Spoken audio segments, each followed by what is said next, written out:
Sugarless wildlife photography. For the guys that don't know me, I'm a professional wildlife photographer.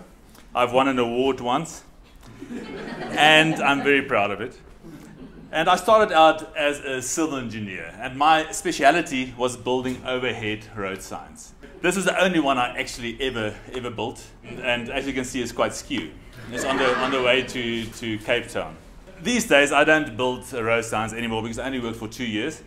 And then I became a photographer, and I just photograph road signs when I can't find any animals to photograph. But I do once in a while find some animals like gangs in Kruger National Park, but they're actually quite friendly. And I also photograph dangerous animals like meerkat.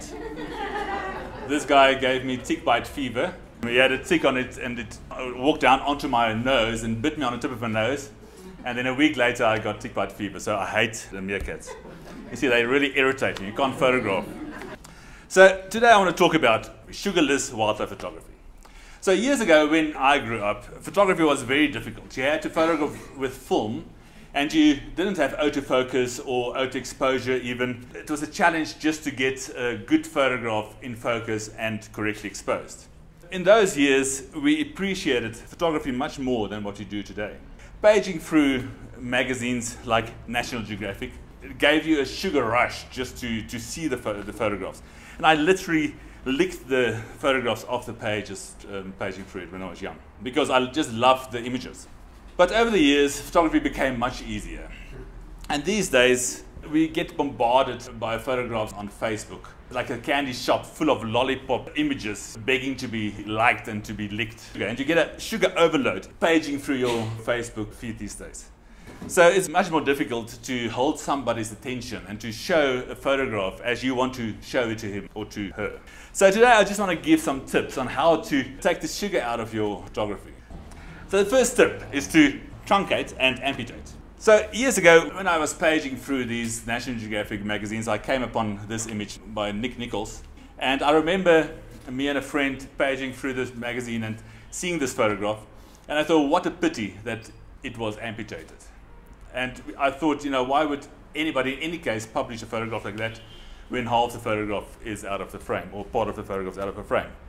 But now, years later, I look back and think that if that leopard was full in the frame, beautifully lit, I would have forgotten about that image a long time ago.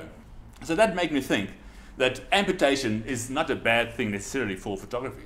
So I started thinking about to amputate some photographs. Now, in the art sphere, amputation done quite regularly by Degas and Manet. And these paintings, they were really good with amputating parts of people. The side of the frame goes right through the head of a person. And I really enjoy that kind of composition. People looking out of the frame, and that symbolizes thought that this lady had. I'm not sure if it's perhaps because they didn't plan and didn't have enough paint. But sometimes they just like a stop in the side. But for me, it works. So going into the photography world, it is much easier to amputate. All you have to do is to be slow. You get some really good photographs. But to get really good amputated photographs, you have to think like a butcher. All you do is take a very sharp lens, zoom in, and cut your subject in half. And most of the time, the photograph will die a terrible death, bleeding to death. But sometimes it works. And you can even use it on a cover. I use this on a cover of one of my books. So amputation is not always a bad thing. And also when you amputate something, it's as if you see other aspects of the photograph that you don't see when the whole image is in the frame. You can also cut birds up. You can cut the legs of birds, and you can use the legs as toothpicks for your palate, for the teeth of your mind. You can cut firewood for yourself to cook your images. And cropping is also a kind of amputation, to zoom in and to cut the rest of the world out and only focus on the part that is important. And I found that 95% of the time when you've got an image where the light is not good, just zoom in and just photograph a small part of it, and it will generally be a better photograph than if you were to take the whole subject. Okay, so the second tip on how to unsugarcoat your images is photograph from different angles. One trick that most professional wildlife photographers know about is photograph from low down. So lie down on the ground and photograph things like elephant You can always go on a boat or lie down next to a little pool and photograph a hippo or a hyena. It's important to know that if they're thirsty, they won't eat you. So just wait until they start drinking. But they do have a softer side. Next one is photographing from below. So look up. Just look up at the stars. And look at the hands of this quiver tree that keeps the stars in the sky. Or photograph the architecture of birds. Or in Madagascar, look up and see these lemurs leaping from tree to tree or hanging like chandeliers from trees. When you're on a boat, look up and photograph a gull and see the diamond on his shoulder and use the texture of the clouds as a backdrop to the photograph. Or if you're sitting in your lounge at home watching a TV program and there's a gecko on the window, wait for the ad break and photograph it from below with a flash. Next one, photograph from above. This is very easy. You just get into a plane and photograph beautiful scenery that's all around us. The perspective is incredible from the air. And you can photograph dunes that you can't even see it's dunes. Or birds, flamingos and terns, and incredible landscapes. But the reality is that you don't need to get into a plane to photograph aerial photographs. You need to at least get your mind into a plane. You normally don't look at small things from that perspective because the first instinct is to go low and photograph it from eye level. But sometimes it's just good to try and photograph it from above and you create a different kind of photograph that nobody thought of. Always photograph from an angle that is not the height of your eye or the height of a tripod. Rather go low and lie on the ground or go much higher. And the next angle is from behind. And this is a new trick I learned when I was in the Saimara. And I photographed this cheetah on a game drive vehicle. And this guy was in the way the whole time. And I couldn't get a photograph of the cheetah. And then later the cheetah turned around and I could only see him from the back. And I photographed it from the back. And I had to amputate part of the body because the game drive vehicle was there. But when I got home and I looked at the image, I really loved the image because for the first time I saw the spots on the cheetah in the way that you look only at spots. And the shape of the head and the ears. Now suddenly it looked like a different photograph. Now without all the sugar coating of a typical portrait of an animal photograph from the front. From that day onwards I photographed everything from the back. So instead of photographing owls from the front, wait till they turn around. And you see much more about the animal photographing it from the back. It is very obvious that the guy on the left-hand side is sad and the guy on the right-hand side is happy. So, you can see the personality from the back. Also, this baboon, from the back you see the beautiful ears and the shape of the baboon and the texture of the log he's sitting on. And if I had photographed it from the front, its eyes would have taken me for ransom, my mind for ransom. So I wouldn't have been able to see the shape. You only see it when you photograph it from the back. So next tip is blur. So photograph a suicide bomber in your mother-in-law's garden when you go to visit them and there's nothing else to do than to photograph a bird on the bird bath. Or a planet that a dung beetle is rolling to Mars. Photograph the anger of a rhino or the hunger of a scavenger. Don't just photograph beauty, photograph blurred beauty. Photograph drops of water and things that you can't see with the naked eye.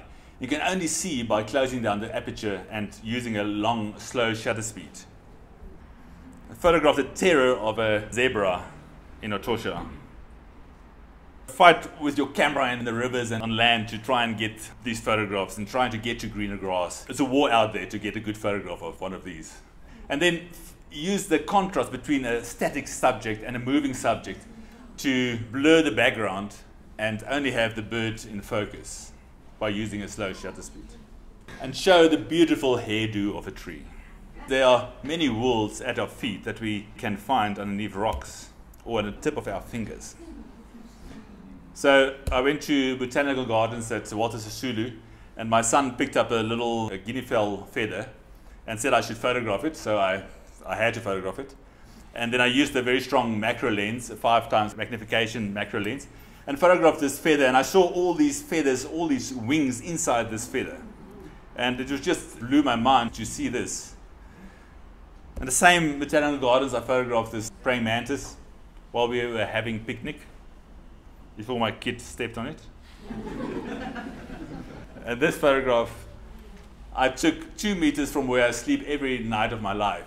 I never thought of looking for leaves with dew on it until I needed it for this book. This is a horned adder that I photographed recently, and I was photographing it with a very strong macro lens, so I was very close to it, about 10 centimeters.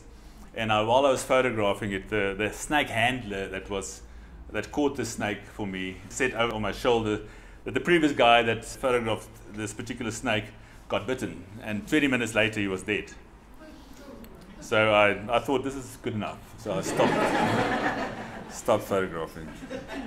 And photographing macro, you get surprised by things. So here I photographed this gecko, and after I got the photographs back, I saw the reflection of me in the drop on his eyes. And you don't need a macro lens to photograph macro. This was taken with an 85mm 1.2 portrait lens, on which I just added an extension tube to create a very, very thin field of focus, so that I just get the shape in focus.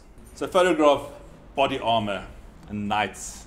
This guy comes straight from The Hobbit, just waiting for some flames to come out of his nose. And this guy is a goblin for orc. Photograph animals that hide underneath the ground. You'll see their eyes. Or geckos that disappear, melt into rocks.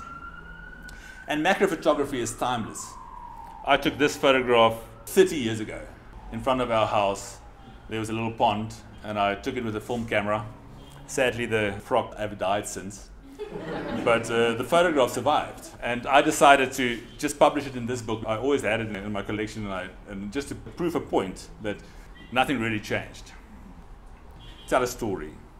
Don't only photograph the models on the catwalks of nature. Show reality to your viewers. Show birth, but also show death. Even though the wildebeest was being eaten alive by this hyena, its heart was out of his body and it was still bulking. Photograph the horrors of a tongue, or of Hitchcock's birds. Photograph the shape of death. And this image is a question mark. But also photograph love. Photograph hearts, even though the heart is full of holes. Photograph motherly love, and families, and brotherly love, and other kinds of love. And photograph the struggles between brothers, fights and wars. And photograph pride and animals on thrones. And tell a story with photographs. Ask a question. In this image, the question is, are we fenced in or are we fenced out? And tell a joke with your photographs. And wink at the world. Don't wade in the muddy pools of mediocrity and only photograph animals doing nothing. Photograph the mud being slung onto your camera lens, because you can always later clean your camera lens. Photograph animals in jails. Photograph the big brother that hides in your iPad or your iPhone. And above all, tell a story. So the last section on how to unsugarcoat your photographs is cook up a storm. When your good weather friends come back from their game drives, go out to photograph. Don't be a good light photographer. Photograph when the light is bad and the dust comes up. It's the only time that you're going to get a really good photograph of a lion in a dust storm. If you try to save your lens, you're never going to get it. If the light is bad, photograph something with flashes. And if it rains, then definitely don't go back to camp. Rather go out on a game drive and photograph one-eyed lions. And try to photograph them with backlighting so you can actually see the drops. And after the rain has subsided, go out, in this instance in Kahukuland, and photograph the scenery, the water after the rains reflect on the rocks, where it hasn't rained in quite a few years. Photograph the fires inside your soul. And when it's cloudy, reach for those incredible images and wander on these dangerous roads of harsh light. Let the stars be your guide when you photograph, and let the lightning be your flash.